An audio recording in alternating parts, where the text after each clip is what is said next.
Hello guys. आज हम एक महत्वपूर्ण टॉपिक जो कि धातु और अधातु होते हैं, लगभग हर कम्पिटिटिव एग्जाम में एक महत्वपूर्ण टॉपिक के रूप में रहता है। तो जिस भी एग्जाम में जनरल साइंस से महत्वपूर्ण टॉपिक जैसे कि धातु और अधातु आते हैं, ऐसा टॉपिक दिया हुआ है तो आप ज़रूर इस क्लास से देखिए। आज इस क्लास से आपको ज़रूर मदद मिलेगी, काफ़ी अच्छी मदद मिलेगी। साथियों, आपको एक निवेदन करेंगे कि जब भी ये आप ये क्लास देखो तो ज़रूर ठीक है, अपने इस क्लास को लाइक करना है, क्योंकि हम जो आए आप लाइक करते हैं तो इससे हमारा क्या होता है, हौसला बढ़ता है। जी हाँ साथियों, मैं देखता हूँ कि आप लाइक नहीं करते, तो पहले आप लाइक कीजिए अभी जस्ट, ठीक है, आप लाइक कीजिए, उसके बाद हम आगे बढ़ते हैं। देखो, धातु या धातु में इस क्लास में हम क्या पढ़ने वाले, धातु या धातु के भौतिक गुण पढ़ेंगे, रासायनिक गुण पढ़ेंगे और अपवाद भी पढ़ेंगे और सारांश भी पढ़ेंगे। यानी काफ़ी शेयर स्लाइड होगी जो आपके लिए यानी काफ़ी महत्वपूर्ण होने वाली है। ठीक है, इनको आप मतलब एक प्रकार से आप सुनना है, आपको सिर्फ, ठीक है, पूरी नज़र से इसको क्या करना है, सुनना है बस, बाकी आपको कुछ नहीं करना है। सबसे पहले हम भौतिक गुण पढ़ेंगे, उसके बाद में हम रासायनिक गुण पढ़ेंगे, और इसमें धातु या धातु के बारे में जब भी प्रश्न बनेगा तो वहाँ पर आप सही कर पाएंगे। ये मुझे पूरी आशा है कि इस क्लास के बाद में आप कभी भी धातु या धातु के प्रश्न गलत नहीं कर पाएंगे। तो पहले ही हम बात कर लेते हैं साथियों, पहले ही जो है हम बात कर लेते हैं। ठीक है साथियों, पहली बात हम करेंगे धातु हैं ये, इसके अलावा एक अधातु होती है। तो इसके भौतिक गुणों की बात करेंगे कि भौतिक गुणों के आधार पर धातु और अधातु को कैसे हम पहचानें कि ये धातु है या ये धातु है। तो भौतिक गुण साथियों, भौतिक गुण वो होता है जो उसके बाहरी स्ट्रक्चर को दर्शाता है। ठीक है, जबकि आंतरिक जैसे परमाणु की रिएक्शन हुआ वो सभी रासायनिक गुण होते हैं। तो इसके भौतिक गुणों में सबसे पहले हम पढ़ेंगे भौतिक गुणों में, तो भौतिक अवस्था में सामान्य ताप पर जो है धातु होती हैं, इनके हम यहाँ पर गुण पढ़ेंगे। भौतिक अवस्था में सामान्य ताप पर हम देखते हैं कि धातु होती है वो ठोस होती है, धातु ठोस होती हैं, ये इसका भौतिक गुण है। लेकिन इसका अपवाद है कि पारा, हम इसके अपवाद अलग से पढ़ेंगे। पारा एक लिक्विड फॉर्म में पाई जाती है, बल्कि ये एक धातु है, तो ये अपवाद हुआ। लेकिन हमको यहाँ पर भौतिक गुण देखने हैं, और यदि हमें यहाँ पर भौतिक गुण देखने हैं तो ठोस यानी धातु जो होती है उनका भौतिक गुण होता है कि वो क्या से होती है, अपनी अवस्था में ठोस होती है, प्रकृति के नॉर्मल अवस्था में वो ठोस होती हैं। वही आपके जो अधातु हैं वो तीनों रूपों में पाई जाती है। ध्यान रखना, कई अधातु होगी जो ठोस में देखने को मिलेगी, द्रव अवस्था में और गैस, तीनों अवस्था में देखी जा सकती है। दूसरी बात है समक। जी हाँ, भौतिक गुणों में हम समक को भी देखते हैं साथियों। धातुएं हम कहते हैं कि अधिकांश जो धातुएं होती हैं वो समकीली होती है, ये इसका भौतिक गुण। लेकिन ठीक है, समकीन नहीं होती है। जैसे अधातु होती है, इसको तुलनात्मक अध्ययन करने से हमें बहुत काफ़ी मदद मिलने वाली है कि धातु कैसी समकीली होती है, जबकि अधातु क्या होती है, असमकीली, यानी उनके अंदर समक नहीं होता। इसमें भी अपवाद होता है, जैसे आपका हीरा हो गया, तो वो हम आगे देखेंगे। कठोरता की बात की जाए तो कठोरता की हम बात की जाए तो धातुओं में कठोरता होती है। जी हाँ बिल्कुल, धातु सामान्यतः हमें कठोर अवस्था में देखने को मिलती है, यानी धातु सामान्यतः कठोर होती है। अपवाद इसमें भी हैं, जैसे सारी धातु होती है, लिथियम, सोडियम, पोटेशियम जैसी धातुएं बिल्कुल नॉर्मल होती है। आपने सुना है कि इनको चाकू से काटा जा सकता है। तो यहाँ तुलनात्मक अध्ययन करने से ही आप इन धातुओं या धातुओं के अपवाद भी याद कर पाओगे और उनके भौतिक और रासायनिक गुण याद कर पाओगे। जब आप यहाँ पर तुलनात्मक अध्ययन करोगे तो इससे आपके मस्तिष्क में जो है एक चित्र बन जाएगा। जी हाँ, सामान्यतः हम क्या कहते हैं कि धातुएं जो होती है कठोर होती है, लेकिन सारी धातु मैंने आपको बताया कि ये हमें नरम होती है, जिन्हें चाकू से काटा जा सकता है। वही आपको पता है कि जितनी भी अधातु होती है वो कभी भी कठोर नहीं होती है। जैसे गैस आती है, अधिकांश अधातुओं में कौन आती है, गैसें आती है, तो गैसें थोड़ी कठोर होती है। इसके अलावा इसमें अपवाद के रूप में देखा जाए तो हीरा और ग्रेफाइट जो कि अधातु है बल्कि कठोर है। दूसरी बात है गलनाक वक्तनाक। धातुएं जितनी भी होती है उनका गलनाक उच्च होता है। आपको पता है कि इनको उच्च गलनाक और कवतनाक होते हैं, यानी उनको, ठीक है, उनको मतलब गलाने के लिए आपको उच्च तापमान चाहिए। ठीक है, और उसको भाप बनाने के लिए भी उच्च तापमान की आवश्यकता होती है। जबकि अधातु होती है उनका गलनाक कम होता है, ये आपको पता होगा। दूसरी बात ऊष्मा चालकता। जी हाँ साथियों, ऊष्मा और ऊर्जा की चालकता। ऊष्मा क्या होता है, ऊष्मा होता है ताप। आप धातु के एक कोने को गर्म करने पर धातु का पूरा कोना यानी पूरी धातु का जो ढांचा होगा वो पूरा गर्म हो जाएगा, ये उसके अंदर पाई जाती है। मतलब कि धातु ऊष्मा की चालकता है। तो ये जो होती है अधातु होती है, इसमें ऊष्मा चालकता का गुण पाया जाता है, साथ ही साथ विद्युत चालकता का भी गुण पाया जाता है। यानी अधिकांश धातुएं जो है विद्युत की क्या होती है, सुचालक होती हैं, और ऊष्मा की भी सुचालक होती है सभी धातुएं, जिसमें लेड आप देख सकते हो जो कि विद्युत का चालक नहीं है। जबकि अधातुएं होती है वो क्या होती है, अधातुएं अधिकांश क्या सभी अधातुएं, कुछ को छोड़ करके, कुछ को यानी ग्रेफाइट को हम यहाँ पर छोड़ेंगे, कि धातुएं जो होती हैं वो विद्युत की ऊष्मा की भी चालक होती हैं और अधातुएं ऊष्मा की अचालक होती है, यानी नहीं होती हैं। इसके अलावा विद्युत की चालक होती है, जी हाँ धातुएं विद्युत की उच्च चालक होती है, जबकि आपकी अधातु हैं विद्युत की चालक नहीं होती, अचालक होती हैं। जबकि ग्रेफाइट अधातु है, ग्रेफाइट क्या है अधातु है, लेकिन विद्युत की क्या है चालक है। इसके अलावा धातुओं में एक गुण पाया जाता है आघात वर्धनीयता। जी हाँ साथियों, धातु जो है आघात वर्धनीयता का मतलब यही होता है कि आप धातु को पीट करके सबटा किया सकते हैं। धातु इस प्रकृति में जितने भी धातु एलिमेंट जो पाए जाते हैं, तत्व पाए जाते हैं, उनको हम पीट करके उसको पतला सादर के रूप में बना सकते हैं। इनको आघात वर्धनीयता कहते हैं। ये गुण धातुओं में पाए जाते हैं, जबकि ठीक है अधातुओं में ये गुण नहीं पाया जाता। दूसरी बात की जाए तो तन्यता।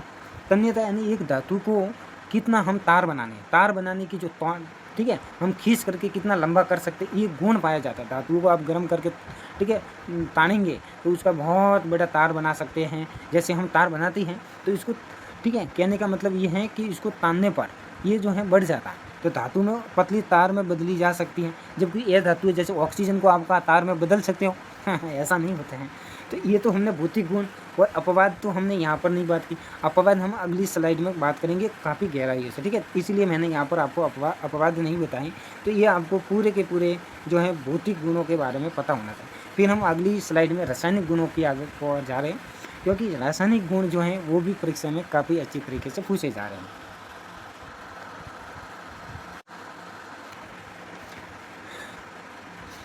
हाँ तो गाइस देखो, ये आपकी दूसरी स्लाइड है जिसमें आपको धातु के रासायनिक गुणों को पढ़ना है। धातु और धातु के अंदर कुछ रासायनिक गुण पाए जाते हैं कि आप कहेंगे कि धातु और धातु को कैसे पहचानेंगे कि ये धातु हैं ये धातु हैं, तो हमने भौतिक गुणों के आधार पर पहचानेंगे। दूसरी बात होती है कि रासायनिक गुण भी होते हैं, यानी धातु अपना अलग व्यवहार करेगी और अधातु अलग व्यवहार करेगी, तभी तो हम कहते हैं ये धातु है धातु है।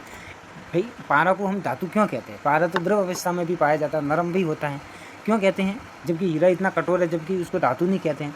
क्यों नहीं कहते? कि उसके बीच में रासायनिक कई मेल भी तो होना चाहिए ना। रासायनिक रिएक्शन अलग अलग होते हैं, उनके रासायनिक गुण अलग अलग है। धातुओं के ऐसे गुण होने चाहिए, तो धातु के गुण की जो यानी धातु के जो रासायनिक गुण होंगे, भौतिक गुण होंगे, उसका जो ठीक है उसका जो सपोर्ट करेगा उसको हम इसमें डालेंगे। तो इसी प्रकार उनके हमको पढ़ने होते हैं। धातु और अधातु के रासायनिक गुणों का तुलनात्मक अध्ययन करेंगे यहाँ पर। तो यहाँ पर हम धातुओं के और अधातुओं के बारे में पढ़ेंगे। देखो, ऑक्सीजन के साथ में अभिक्रियाएं करवाई जाती है। जब भी धातुओं को ऑक्सीजन से अभिक्रिया करवाने पर धातुओं का ये गुण होता है कि धातु ऑक्सीजन के साथ में अभिक्रिया करके धातु ऑक्साइड बनाता है, और यही गुण है जो जंग लगने के लिए जिम्मेदार है। जंग लगता है ना धातु, क्योंकि वहाँ पर क्या होता है ऑक्सीजन का जुड़ना हो जाता है, अपचयन अभिक्रिया जिसे हम कह सकते हैं। ठीक है, ओके साथियों। तो ये हमें हो गया कि ऑक्सीजन के साथ में अभिक्रिया करके धातु होती है, ये धातु जो है ये ऑक्साइड बना सकती है। क्या बना देती है? ऑक्साइड बना सकती है। क्यों? क्योंकि यहाँ पर हमने मैग्नीशियम लिया और ऑक्सीजन से अभिक्रिया करने पर मैग्नीशियम ऑक्साइड बन गया। जबकि ये धातु का क्या गुण है? यह धातु ऑक्सीकरण होकर के ऑक्साइड या अम्लीय ऑक्साइड बनाती है। ये भी ऑक्साइड बनाती है। कहने का मतलब ये हुआ कार्बन प्लस ऑक्सीजन से कार्बन डाइऑक्साइड बना, लेकिन ये कैसी अम्लीय ऑक्साइड बनेगी। दूसरी बात, इसमें जल के साथ में साथियों, जब धातु जल के साथ में अभिक्रिया करेगी तो क्या रिएक्शन देगा, और यह धातु की जल के साथ में क्या अभिक्रिया होगी? धातुओं की जल के साथ में अभिक्रिया होती है, आपको पता होगा। तो क्रियाशील धातु क्या कहेंगे हम लोग कि क्रियाशील धातु जल से हाइड्रोजन गैस निकाल देती है।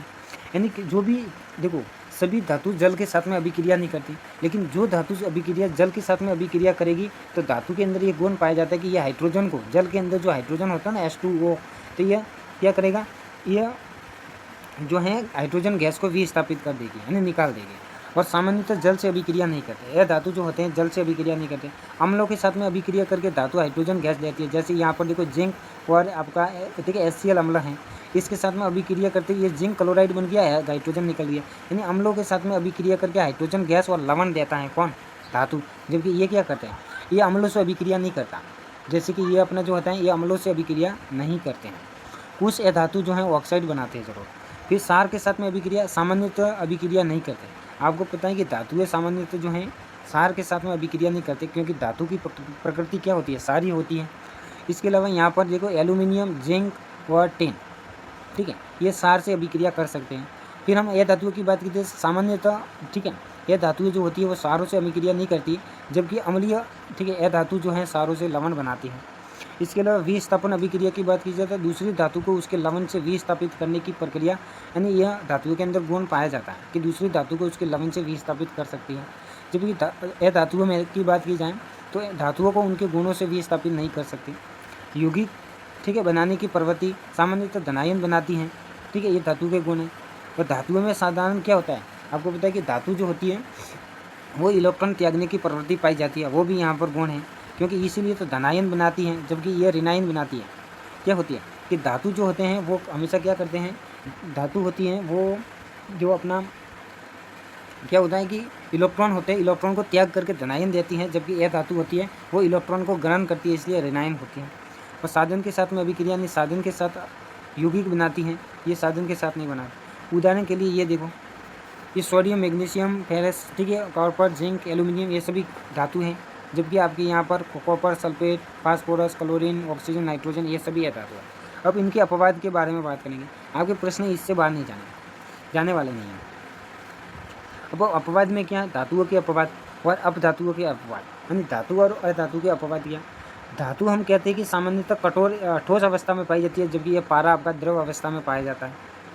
दूसरी बात देखो, एकमात्र धातु है जो सामान्य ताप पर द्रव अवस्था में पाया जा रहा है, जबकि धातु आपको पता है कि ठोस अवस्था इसका भौतिक गुण है, जबकि यह अपवाद हो गया।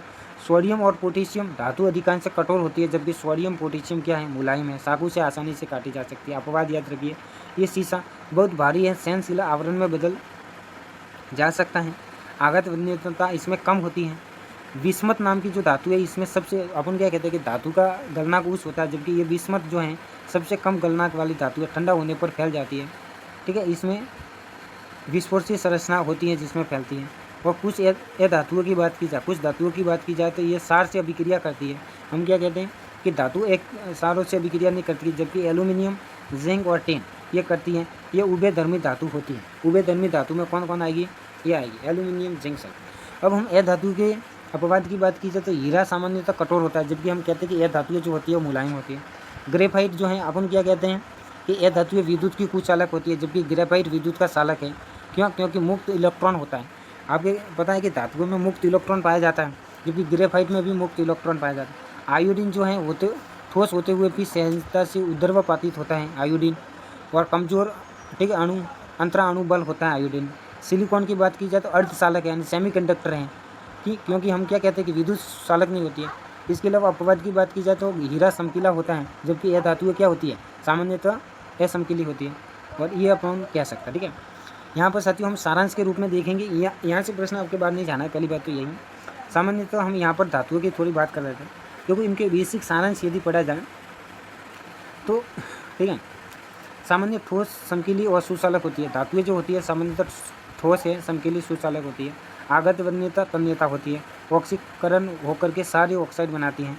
ठीक है, ये इसके सारांश है। आपका देखो, जल अम्लों से अभिक्रिया करते ही हाइड्रोजन गैस देगी, धनायन बनाती है, यानी H+ आयन देती हैं, और दूसरे धातुओं को उसके लवण से विस्थापित करने की ये प्रक्रिया पाई जाती है। ये धातुओं के सारांश है।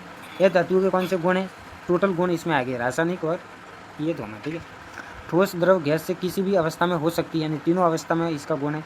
सामान्य असमकीली कुचालक होती है। ठीक है, यह कुचालक होती है विद्युत की, और ऑक्सीकरक होकर के अम्लीय ऑक्साइड बनाने का काम कौन, धातु करती है। और जल अम्लों से सामान्यतः अभिक्रिया नहीं करती है। रेनाइन बनाती है, धातु को उनके लवण से विस्थापित नहीं कर सकती। ठीक है, ये है। तो ऑल द बेस्ट साथियों, कैसे हो रहा, बहुत अच्छी क्लास रही होगी आपके हिसाब से। ठीक है, मेरे हिसाब से, क्योंकि इसमें धातु है, धातु के अपवाद भी पढ़े हमने, सारांश के रूप में पढ़ा, अपवाद के रूप में पढ़ा, और धातुओं के रासायनिक गुणधर्म को पढ़ा है, और यहाँ पर हमने धातु के भौतिक गुणधर्म को पढ़ा है, जो कि परीक्षा में इसी से प्रश्न किए जाते हैं, इसके अपवाद से प्रश्न किए जाते हैं। इससे आगे आपको से कोई ज़्यादा बड़ा प्रश्न नहीं किया जाएगा। तो आपके लिए काफ़ी महत्वपूर्ण होने वाला है, यहाँ से आपको प्रश्न डायरेक्ट देखने को मिलेगा। ऑल द बेस्ट साथियों, अच्छा लगे तो लाइक और सब्सक्राइब कीजिएगा।